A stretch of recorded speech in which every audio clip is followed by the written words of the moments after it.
بہرحال اب یوسف علیہ السلام بڑے ہوتے گئے تو زلیخا تو اب تو کو پالتی بھی تھی، پیار کرتی تھی، لیکن اب جب حضرت بڑے ہو گئے تو وہ خود ہی دور دور رہتے تھے، نگاہیں بھی نہیں ملاتے تھے. تو زلیخا کہتی تھی کہ یوسف علیہ السلام کہ یوسف تم آنکھیں بھی نہیں ملاتے ہو میری، دیکھتے بھی نہیں ہو جسے دیکھنا چاہیے. تو حضرت ایسے چشمہ مبارک نیچے رکھتے تھے اور جو بھی اس کا سوال تھا اس کا جواب دیتے تھے. کیونکہ حسن جمال تو تھا ہی یوسف علیہ السلام کو، اس کا حسن تو ضرب المثل ہے. اللہ کے نبی صلی اللہ علیہ وسلم نے فرمایا میں نے معراج کی شب میں ملاقات کی یوسف علیہ السلام سے، اس کو آدھا حسن دے دیا گیا. کتنا؟ اب اس کا ہم اندازہ بھی نہیں لگا سکتے. تو اب ظاہر سی بات ہے زلیخا خود بہت حسین و جمیل تھی اور ملکہ تھی، اس کے گھر میں کس چیز کی کمی تھی؟ کھانے پینے کی فراوانی اور تمام عیش کے سامان، یہ سارے. اور پھر ایک ہی گھر میں رہتے تھے تو وہ تو فریفتہ ہو گئی ان پر، کیونکہ وہ تو تھے ہی ایسے. آگے آئے گا کہ جب مصر کی عورتوں نے زلیخا کے بارے میں کہا کہ یہ تو بالکل ہی گری پڑی ہے، ایک کنعانی غلام کے اوپر یہ دیوانی فریفتہ ہو گئی، چونکہ انہوں نے دیکھا نہیں تھا یوسف علیہ السلام کو، وہ محل میں ہی رہتے تھے. تو یہ سن لیا زلیخا نے، کیونکہ یہ قرآن پاک میں ہے. انہوں نے ان کی دعوت کی، لمبی دعوت، اور دعوت میں طرح طرح کے کھانے رکھ دیے گئے اور اس میں ایک پھل رکھ دیا گیا. بعض لوگوں نے کہا وہ انار تھا، بعض لوگوں نے کہا کہ وہ سنترا تھا. وہ سنترا جو بہت مشکل سے ہاتھ سے کٹتا، اس کے لیے چھری کی ضرورت ہوتی ہے، وہ مالٹا جو بھی اس کو کہتے ہیں، اس طرح کا پھل. تو سب بیگمات آئی ہوئی تھی بن ٹھن کے. یوسف علیہ السلام کو پہلے سمجھا دیا زلیخا نے کہ آپ بالکل تیار رہنا، جب میں آپ کو آواز دوں گی تو اس وقت آپ جو ہے یہ پھلوں کا ٹوکرا میرے سامنے لائیں گے. باقی تو خادماؤں نے ان کے سامنے رکھ دیے، تو ہر ایک کے پاس چھری بھی ایک تھی، بہت تیز چھری. تو پہلی مرتبہ انہوں کو دیکھا تو جب زلیخا نے ان کو بلایا یوسف اندر آ جاؤ، یوسف علیہ السلام اندر آئے اور ان کے ہاتھ میں وہ ٹوکرا تھا، اس میں پھل تھے، میوے. وہ آئے سیدھے ہی زلیخا تو چونکہ ملکہ تھی ادھر سامنے بیٹھی ہوئی تھی، اور ایک قطار یہاں لگی ہوئی تھی، عورتوں کی ایک قطار یہاں لگی ہوئی تھی. وہ آئے تو عورتوں جب دیکھا یوں دیکھا اور دیکھتے ہی رہی. تو یہ چھری تو قرآن پاک کا واقعہ ہے نا، چھری ہاتھ میں تھی اور دھیان ہی نہیں رہا. تو دیکھا کہ بعد میں پتہ چلا یہ یوسف علیہ السلام نے ٹوکرا رکھا، اس کے بعد آپ واپس جاؤ. اب وہ واپس گئے تو اب ان کو دھیان آ گیا یہ خون کیسا ہے. تو دیکھا کہ خون، اگر یہ قرآن پاک میں واقعہ نہ ہوتا شاید کوئی اس کو تسلیم نہ کرتا. وَقَطَّعْنَ أَيْدِيَهُنَّ، تو انہیں ہاتھ کاٹ لی. واقعی چھریاں جو ہے وہ ان کے ہاتھ میں لگ گئی. وَقُلْنَا حَاشَ لِلَّهِ مَا هَذَا بَشَرًا إِنْ هَذَا مَلَكٌ إِلَّا مَلَكٌ كَرِيمٌ.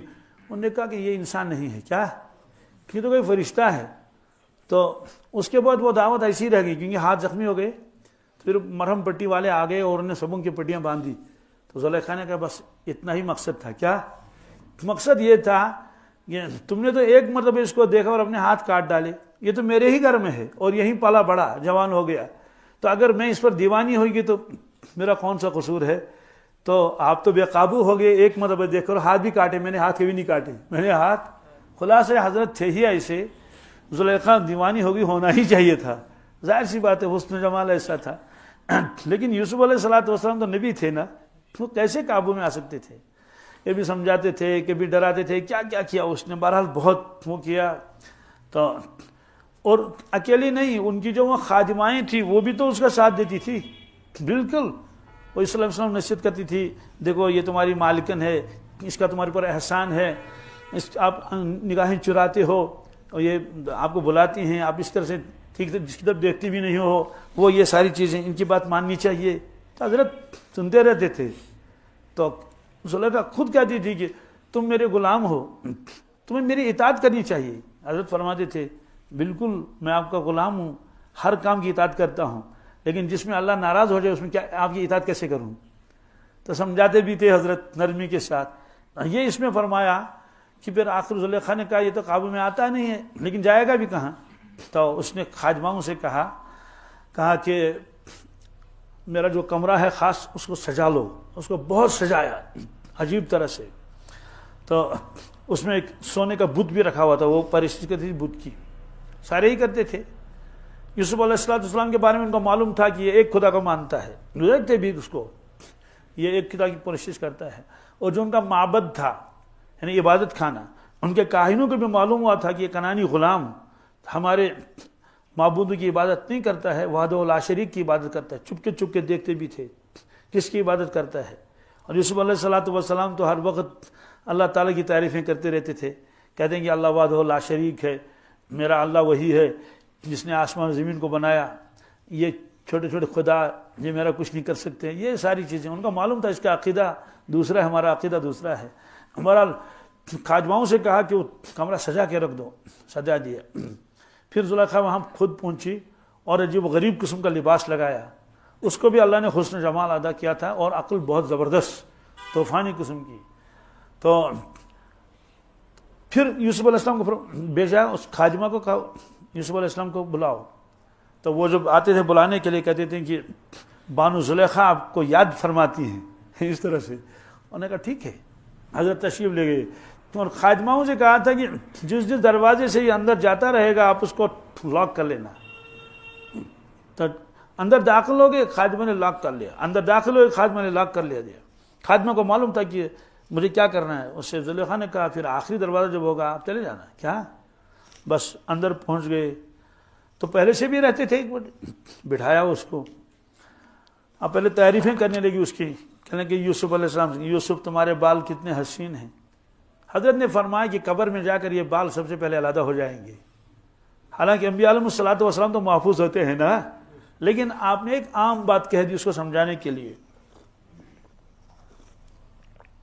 انبیاء علیہ الصلوۃ والسلام کے بارے میں تو صاف روایت ہے, ان اللہ تعالی حرم علی الارض ان تاکل اجساد الانبیاء او کما قال علیہ الصلوۃ والسلام.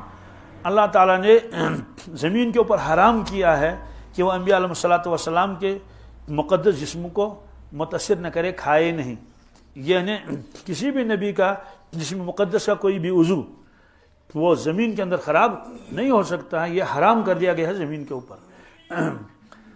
اور یہ تو ہے انبیاء علیہ السلام کے بارے میں.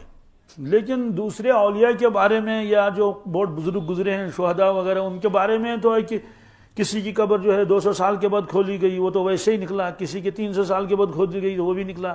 تو 1100 سال کے بعد تو 2 صحابیوں کی قبریں کھودی گئی, وہ دجلہ کے کنارے تھے. وہ اخبار میں بھی آیا تھا, میڈیا میں اس زمانے میں آیا تھا. تو وہ چونکہ تو نکلے, تو اتنی صدیاں گزر چکی تھی. میں نے خود ایک مسئلہ پوچھا تھا حضرت مولانا بدر عالم صاحب رحمۃ اللہ علیہ کہ وہ مرنے کے بعد کیا ہوگا. میں نے ان کے بیٹے سے پوچھا مسجد نبوی میں, ان کا نام عبدالرحمن, مولانا عبدالرحمن کوثر. میں نے سنا تھا کہ اس میں جنت البقیع میں ان کے والد صاحب کو دفن کیا گیا کیونکہ وہ مدینے میں رہتے تھے پھر, اور وہاں 3 سال کے بعد دوبارہ انہی قبروں میں دوسرے مردوں کو دفن کرتے ہیں. یہ میں نے خود بھی دیکھا اپنے آنکھوں سے بھی, کیونکہ کبھی دفن کرتے ہیں نا کسی حاجی کو تو جاتے ہیں وہاں قبرستان. تو اب تو عام حاجیوں کو جنت البقیع میں دفن نہیں کرتے ہیں, ان کے لیے دوسرا قبرستان ہے. لیکن اگر کوئی خاص کوئی بزرگ ہو یا کوئی اس طرح کا VIP شخص ہو تو اس کے لیے تو جگہ دے دیتے ہیں. ہاں, تو حضرت مولانا عبدالحفیظ مکی رحمۃ اللہ کووڈ سے پہلے 1 سال ان کا انتقال ہوا. حضرت شیخ کے خلیفے تھے وہ, تو ان کے جنازے میں بھی شریک تھا اور دفن میں بھی شریک تھا. اور مسجد اس میں جنت البقیع میں ہی ان کو دفن کیا گیا. ایسے حضرت شیخ الحدیث مولانا زکریا رحمۃ اللہ وہ بھی جنت البقیع میں دفن ہے اور پرانے قبرستان میں جو صحابہ کا قبرستان ہے. تو بہرحال تو حضرت مولانا یہ عاشق بدر عالم نہیں, مولانا عاشق الہی صاحب یہ دفن ہے اس میں مدینہ طیبہ میں. تو 3 سال کے بعد ان قبروں میں دوبارہ دوسروں مردوں کو برتے ہیں, اور وہاں تو جو پرانے مردے ہوتے ہیں وہ تو ختم ہو چکے ہوتے ہیں, بس ہڈیاں باقی رہ جاتی ہیں. ہڈیوں کو ایک طرف رکھ دیا, دوسرا پھر بند ہو جاتا ہے 3 سال کے بعد. تو میں نے سنا تھا کہ ان کے والد صاحب کو منتقل کیا گیا پھر دوسری جگہ. اس کی وجہ یہ ہوئی ہے کہ پہلے تو ان کو جو دفن کیا گیا 3 سال کے بعد جب ان کی بھی قبر کھولی گئی, کھولنا کیسے کھولتے ہیں, اس میں اوپر جو ہے وہ ایک سل رکھتے ہیں سیمنٹ کی, تو اس میں ادھر سے بھی حکا ہوتا ہے, ادھر اٹھانے والا ادھر رکھ دیا. تو دیکھا تو مولانا تو ٹھیک ہیں, کفن کے ساتھ بھی ایسے پھر بند کیا اس کو تو پورے کو دفن کر دیا مردوں کو. پھر اس کے بعد 3 سال کے بعد پھر کھولا، دیکھا کہ باقی تو سڑے گلے ہیں، تو مولانا موجود ہی تھے. تو 6 سال ہو گئے. پھر اس کے بعد پھر 3 سال کے بعد اس میں دفن کرنا تھا، دیکھا مولانا تو ویسی ہیں.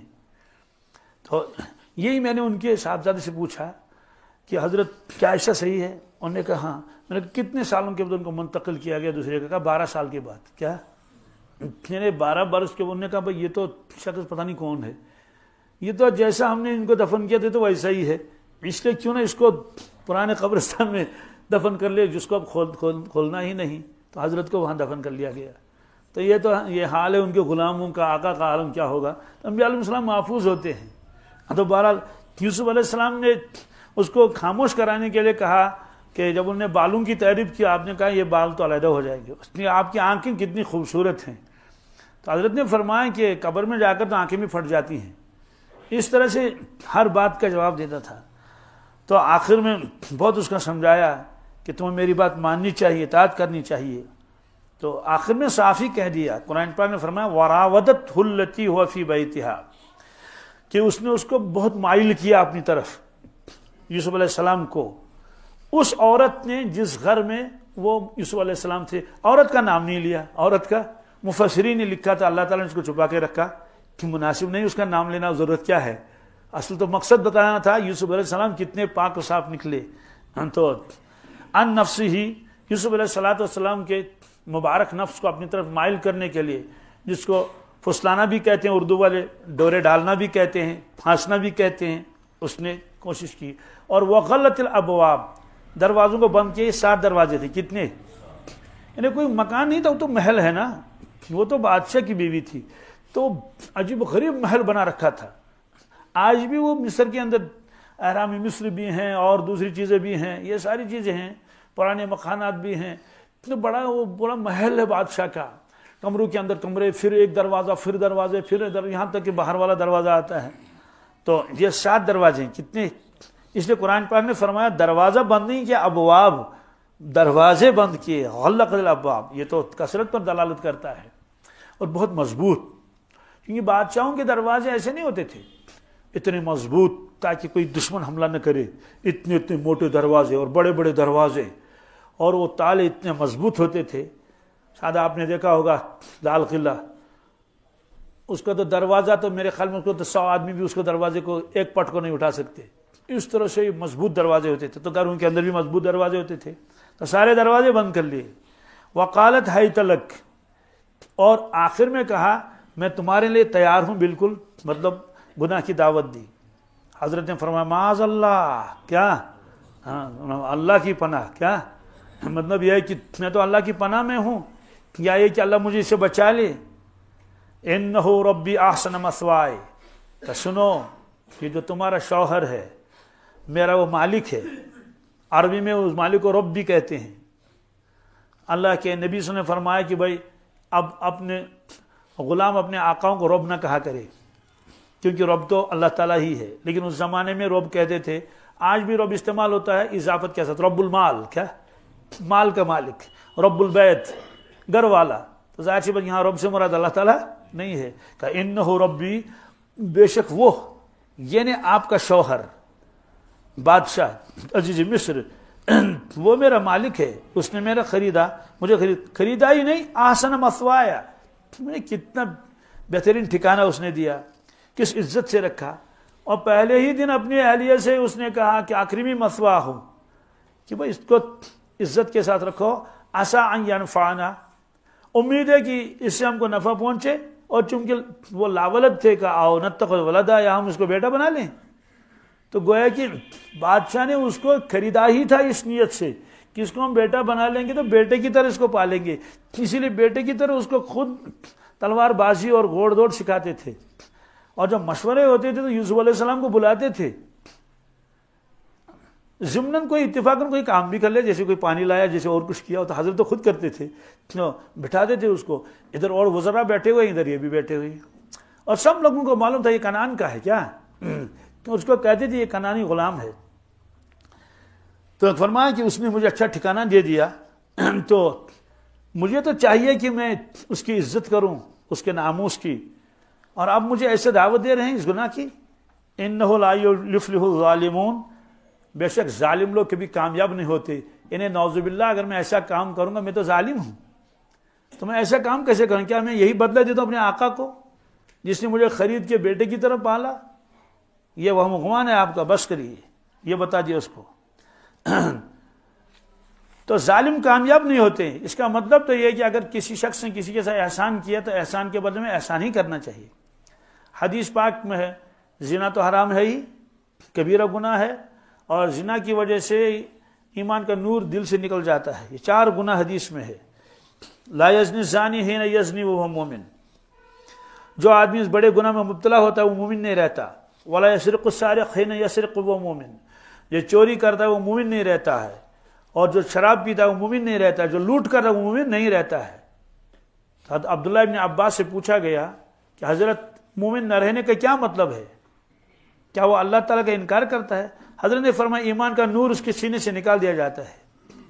گویا ایمان کا نور کہتا ہے کہ میں اور زنا ایک ساتھ نہیں رہ سکتے، میں اور چوری ایک ساتھ نہیں رہ سکتے، میں اور شراب ایک ساتھ نہیں رہ سکتے. ایمان کا تقاضا ہے کہ ان چیزوں سے آدمی بچے، اور یہ چیزیں کر لے گا تو ایمان رخصت ہو جائے گا. تو اس لیے حضرت نے فرمایا انہ لا یفلح الظالمون، ظالم کامیاب نہیں ہوتے.